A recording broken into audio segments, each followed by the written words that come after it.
সকলোকে স্বাগতম জনালো কেএছকে এডুকেশ্যন চেনেলটোলৈ। আজি আমি আসাম স্পেচিয়েল টেটৰ কাৰণে গণিতৰ 3 নম্বৰ ক্লাছ কৰিম। আপোনালোকে যদি আমাৰ এই চেনেলটো প্ৰথমবাৰৰ বাবে চাই আছে তেতিয়াহ'লে সাবস্ক্ৰাইব কৰি ল'ব আৰু অনাগত দিনবোৰত আহিবলগীয়া নতুন ভিডিঅ'ৰ নটিফিকেশ্যন পাবলৈ বেল আইকনটো প্ৰেছ কৰি দিব। আপোনালোকে চাই আছে কেএছকে এডুকেৰ। আমাৰ আজিৰ এই ভিডিঅ'ৰ 1 নম্বৰ প্ৰশ্নটো হৈছে 65ৰ মৌলিক উৎপাদক হ'ল। আমাৰ 1 নম্বৰ প্ৰশ্নটো একেবাৰে ইজি হয়। 65ৰ মৌলিক উৎপাদক উলিয়াব দিছে। গতিকে 65ৰ মৌলিক উৎপাদক কি হ'ব? তাৰমানে আমি কি মৌলিক সংখ্যা পূৰণ কৰিলে 65টো পাম সেইটো আমি উলিয়াব লাগে। যেহেতু 65ৰ এককৰ স্থানত 5 আছে গতিকে আমাৰ 5ৰে যাবই অবভিয়াছলি। গতিকে আমি প্ৰথমতে কি লিখিম? 5 লিখিম। 5 পূৰণ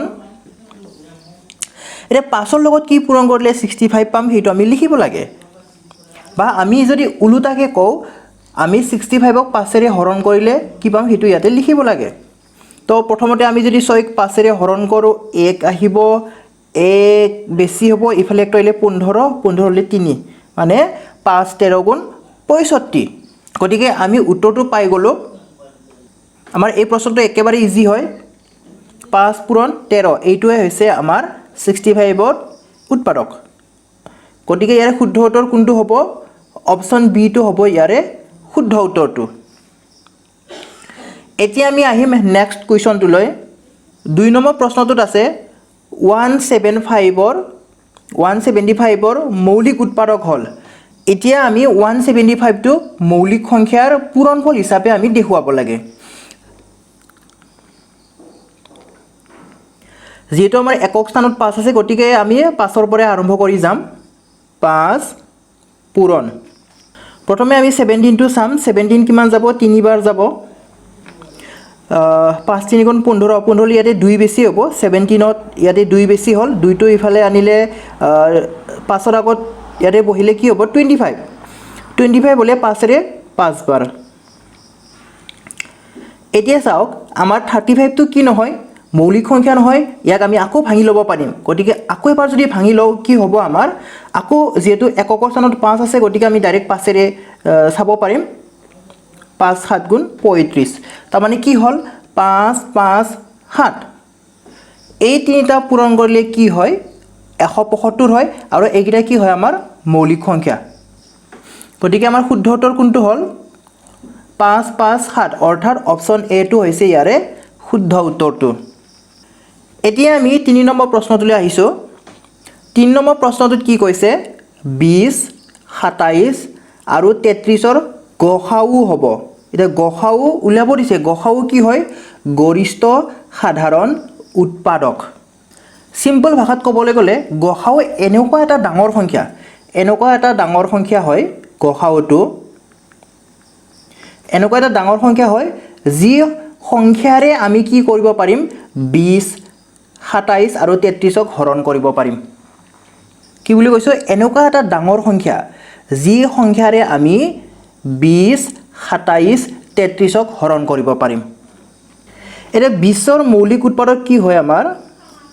2 পূৰণ 2 পূৰণ 5। ঠিক আছে? 20ৰ মৌলিক উৎপাদক 2 পূৰণ 2 পূৰণ 5। 27ৰ কি হ'ব আমাৰ?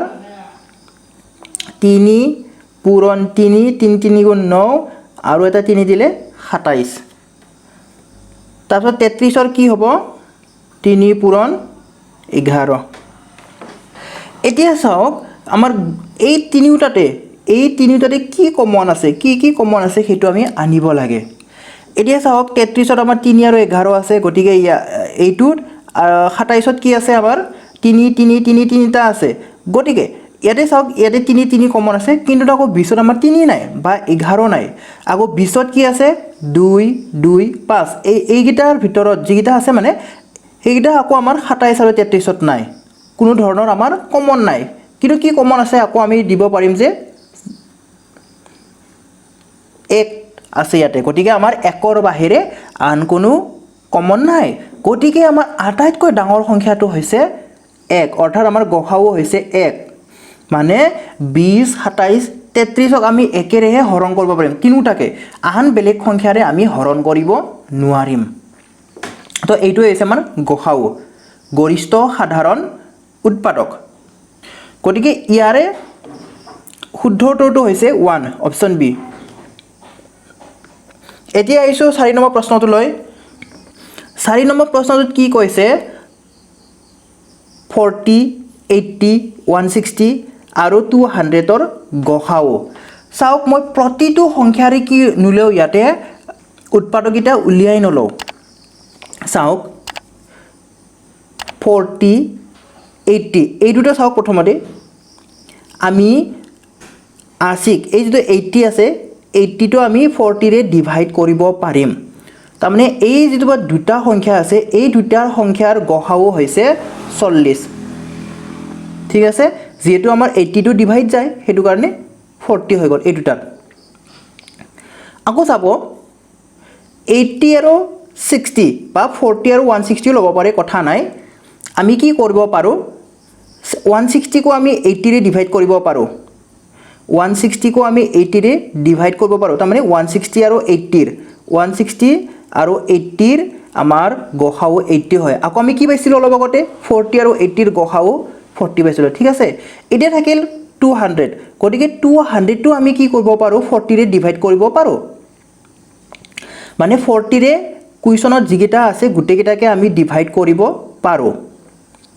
80 को डिवाइड কৰিব পাৰো 160 को डिवाइड কৰিব পাৰো 200 को আমি ডিভাইড কৰিব পাৰো 40 ৰে হেতু কাৰণে মই গসাউ কি হ'ব আমাৰ 40 গতিকে এৰ শুদ্ধ উত্তৰটো হৈছে অপচন ডি 40 আমি কি কৰা নাই মৌলিক উৎপাদকত প্ৰকাশ কৰি লোৱা নাই প্ৰকাশ নকৰাকৈ আমি ডাইৰেক্ট উলিয়াই লৈছো এটো মুখে মুখে উলিয়াই লৈছো আমি ইয়াতে যেটো আমাৰ সংখ্যা কেইটা ইজিও আছে অবিয়াসলি দেখা দে ডাঙৰ 200 বা 160 দেখা দে অলপমান ডাঙৰ কিন্তু কি হয় ইজি হয় মানে কথাটো এনেকুৱা ধৰণৰ সাপোজ আমাৰ হাতত দুটা সংখ্যা আছে a আৰু b দুটা সংখ্যা আছে আৰু b টো আমাৰ এতকৈ ডাঙৰ হয় ঠিক আছে b টো এতকৈ ডাঙৰ হয় আমি যদি এই b টো যদি আমি যদি a ৰে আমি যদি হৰণ কৰিব পাৰো a ৰে হৰণ কৰিব পাৰো তেতিয়া a আৰু b ৰ গসাউ কি হ'ব a হ'ব a আৰু b ৰ গসাউ a কিন্তু লসাগু কি হ'ব আকৌ b হ'ব এটো মই বেলেগ এটা ভিডিওত কৈ দিম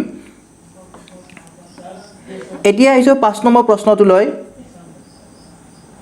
8 12 16 28 ৰ গসাউ হ'ব আমি যদি আগৰ কনসেপ্টটো ইয়াতে যদি আমি যদি এপ্লাই কৰো চাও কেনেকুৱা হ'ব 8 আৰু 12 আমি ডাইৰেক্ট হৰণ কৰিব নোৱাৰিম 12 ক 8 ৰে ডাইৰেক্ট হৰণ কৰিব নোৱাৰিম আমি গতিকে আমি কি কৰিম কিন্তু 16 টো আমি কি কৰিব পাৰিম ডিভাইড কৰিব পাৰিম গতিকে 8 আৰু 16 ৰ আমাৰ গসাউ কি হ'ব 8 হৈ যাব কিন্তু আমি 28 ক ডাইৰেক্ট ডিভাইড কৰিব নোৱাৰো বা 12 ক ডিভাইড কৰিব নোৱাৰো গতিকে আমি কি কৰিম 12 আৰু 28 টো ইয়াতে বহুৱাই লম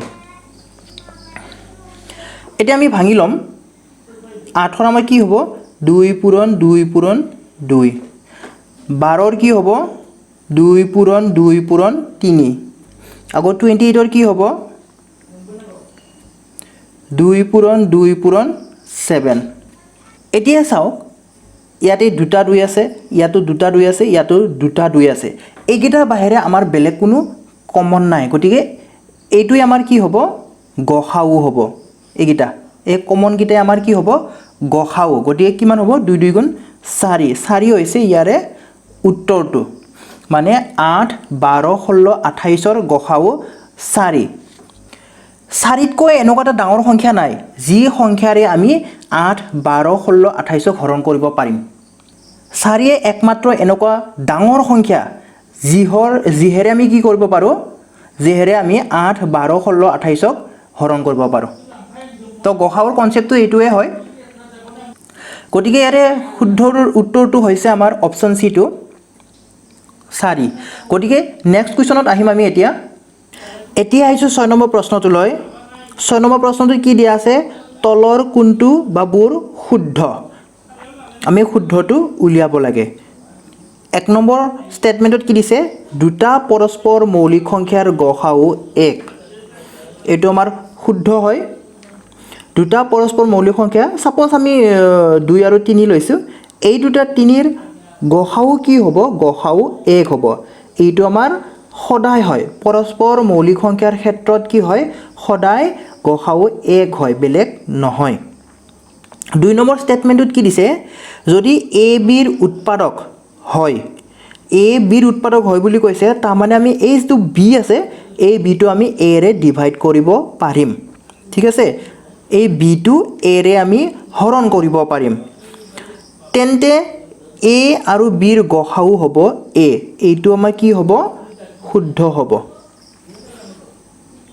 এ যেহেতু মানে এ এটা ক'ত আছে মানে বিত সোমাই আছে ভিতৰত সোমাই আছে বিৰ ভিতৰত এটা এ আছে সেইটো কাৰণে আমি এ ৰে হৰণ কৰিব পাৰিম সেইটো কাৰণে গসাউ কি হ'ব এ হ'ব গতিকে আমাৰ দুটা শুদ্ধ হ'ল গতিকে অপচন কোনটো হ'ব আমাৰ অপচন সি টো হৈছে ইয়াৰে কাৰেক্ট এনসাৰটো 1 আৰু 2 দুয়োটা শুদ্ধ এতিয়া আইছো 7 নম্বৰ প্ৰশ্নটোলৈ তলৰ কোনটো মৌলিক সংখ্যা আমি মৌলিক সংখ্যাটো উলিয়াব লাগে অপচন এ আছে 133 মৌলিক সংখ্যা হয়নে এটা মৌলিক সংখ্যা হয়নে নহয় আমি কেনেদৰে গম পাম আমি যদি 2 4 বা 3 বা 5 বা 7 এইবিলাকেৰে আমি যদি হৰণ কৰিব পাৰো তেতিয়া হলে কি হ'ব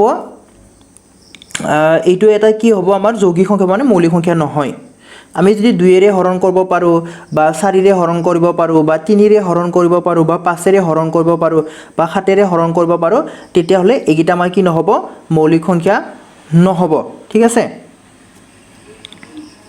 মানে আন সংখ্যাৰে 1 আৰু নিজা যেটো সংখ্যা আছে তাৰ বাহিৰে যদি আমি অন্য সংখ্যাৰে হৰণ কৰিব পাৰো তেতিয়া হলে মৌলিক সংখ্যা নহয় যৌগিক সংখ্যা হ'ব আৰু যদি হৰণ কৰিব নোৱাৰো মানে অন্য সংখ্যাৰে 1 আৰু নিজা সংখ্যা বাদ দি কেনে অন্য সংখ্যাৰে যদি হৰণ কৰিব নোৱাৰো তেতিয়া হলে মৌলিক সংখ্যা এটা 133 টো আমি 7 ৰে ডিভাইড কৰিব পাৰিম ঠিক আছে 133 টো আমি 7 ৰে ডিভাইড কৰিব পাৰিম 7 ইনটু কিমান পাম তেতিয়া হলে 133 7 ইনটু 7 ইনটু 19 একেদৰে 221 টো আমাৰ কি নহয় মৌলিক সংখ্যা নহয় ই কিহেৰে ডিভাইড যায় ই 13 ৰে ডিভাইড যায় ঠিক আছে আমি 13 ৰে ইয়াক হৰণ কৰিব পাৰো একেদৰে অপচন সি আমাৰ 247 আছে গতিকে 247 টো আমাৰ মৌলিক সংখ্যা হ'বনে নহয় কিয় নহয় কাৰণ আমি 247 ক 13 ৰে আমি ডিভাইড কৰিব পাৰিম হেতু কাৰণে 247 কি নহয় এটা মৌলিক সংখ্যা নহয় গতিকে এই প্ৰশ্নৰ 7 নম্বৰ প্ৰশ্নৰ শুদ্ধ উত্তৰটো হৈছে অপচন ডি এটাও নহয় অপচনত যিকিটা আছে এইকেইটাৰ এটাও মৌলিক সংখ্যা নহয় এতিয়া আইছো 8 নম্বৰ প্ৰশ্নটোলৈ 42654 মানে 42654 সংখ্যাটোৰ 2 ৰ স্থান মান আৰু নিজা মানৰ পাৰ্থক্য হল গতিকে 2 ৰ নিজা মান কি হয় 2 হয় আৰু স্থান মান কি হ'ব মই কিদিনা দেখুৱাই দিছিলো আগৰ ভিডিওটোত চাই লব যদি চোৱা নাই কেনেকৈ আমি স্থান মান বিলাক লৈ আহো আজিও আকৌ এবাৰ কৈ দিছো 2 আছে আমি 2 বহুৱাই লম তাৰ পিছত 2 ৰ পিছত এইটা কেইটা অংক আছে চাই লওক 3টা অংক আছে গতিকে 3টা 0 বহুৱাই দিওক 3টা 0 বহুৱাই দিওক ঠিক আছে এতিয়া বিয়োগ কৰক যেটো পাৰ্থক্যৰ কথা কৈছে গতিকে বিয়োগ কৰক কিমান হ'ব 8991 আহিব 1998 হৈছে ইয়াৰে শুদ্ধ উত্তৰটো গতিকে ইয়াৰে শুদ্ধ উত্তৰ হৈছে অপচন সি এতিয়া আহিছো 9 নম্বৰ প্ৰশ্নটোলৈ চাওক এই 9 নম্বৰ প্ৰশ্নৰ যিটা সংখ্যা আছে সংখ্যাকিটা কিন্তু দেখিলে একেবাৰে ইজি যেন লাগে কিন্তু আমাৰ কি আছে দশমিকত আছে চাই লব দশমিকত আছে সংখ্যাটো দশমিকত থকা সংখ্যাৰ আমি কেনেদৰে গসাউ উলিয়াব পাৰি সেই বিষয়ে এতিয়া আমি আলোচনা কৰিম কি আছে 1.2 আছে আৰু 4 আছে গতিকে এটাত দশমিক আছে এটাত আনটোত আমাৰ দশমিক নাই গতিকে আমি কি কৰিম যেহেতু ইয়াতে এই 1.2 আছে গতিকে এটা অংকৰ আগত দশমিক আছে হেতুৰ কাৰণে আমি আনটো সংখ্যাত কি কৰিম এটা অংকৰ আগত দশমিক দি লম ঠিক আছে তাৰমানে কি হল 4.0 এতিয়া দশমিকটো নাই বুলি ভাবক দশমিকটো নাই বুলি ভাবিলে আমাৰ সংখ্যা কিটা হ'ব 12 আৰু 40 12 ৰ কাৰণে আমাৰ উৎপাদক বিলাক কি হ'ব 12 ৰ কাৰণে উৎপাদকবিলাক 2 পূৰণ 2 পূৰণ 3 হ'ব ঠিক আছে এইটো আমাৰ 12ৰ উৎপাদক হয় 2 পূৰণ 2 পূৰণ 3 আৰু 40ৰ কি হ'ব 40ৰ কাৰণে মই ইয়াতে লিখি দিছো 2 পূৰণ 2 পূৰণ 2 পূৰণ 5 ডাইৰেক্টলি কেনেদৰে বুলি কৈছিলো সিদিনা মই এটা 12টো আপোনালোকে এনেদৰে ভাবি ল'ব পাৰে 3 পূৰণ 4 ঠিক আছে 3 পূৰণ 4 দুটা সংখ্যা যদি চাও 3 পূৰণ 4 3 4 গুণ 12 এতিয়া আমি 4টো যদি ভাঙি দিও কি হ'ব 2 পূৰণ 2 হেতু কাৰণে ইয়াতে লিখিছো মই 2 পূৰণ 2 পূৰণ 3 একেদৰে 40টো আমি কি ভাবিব পাৰো 5 পূৰণ 8 ঠিক আছে 5 আৰু 8ত কেইটা 2 আছে 3টা 2 হেতু কাৰণে 3টা 2 পূৰণ এয়া 3টা 2 মই লিখিছো তাৰ পিছত আছে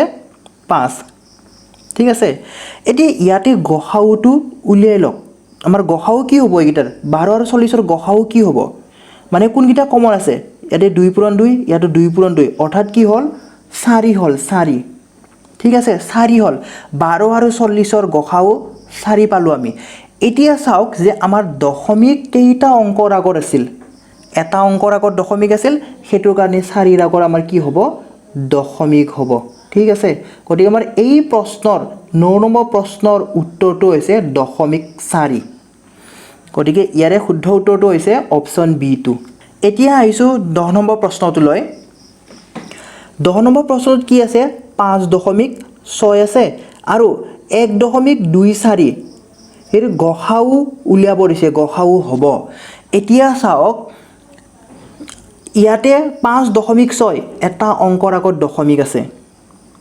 5.6 ঠিক আছে এটা অংকৰ আগত আৰু 1.24 দুটা অংকৰ আগত দশমিক আছে হেতু কাৰণে আমি কি কৰিম ইয়াতে শূন্য এটা দি লম তেতিয়া আমাৰ কি হ'ব দুটা অংকৰ আগত দশমিক দুটা অংকৰ আগত দশমিক মানে সমান সমান হৈ যাব এতিয়া দশমিকটো নাই বুলি ভাবা সেই কাৰণে কি হ'ব আমাৰ এই যেটো 5.60 আছিল 560 হ'ব আৰু 1.24 কি হৈ যাব 124 হৈ যাব এতিয়া আপোনালোকে কি কৰক 560 আৰু 124 এই দুটা সংখ্যাৰ গহাউ কি হ'ব উলিয়াই লওক ঠিক আছে জি পাই গহাউ জি পাই সাপোজ x y z এনেকা পালে গহাউটো সাপোজ তাৰ পিছত কি কৰক যেটো আমাৰ দুটা অংকৰ আগত দশমিক আছিল দুটা অংকৰ আগত দশমিক দি দিওক ইয়াতে কি হ'ব x দশমিক y z হৈ যাব তেতিয়া হলে আমাৰ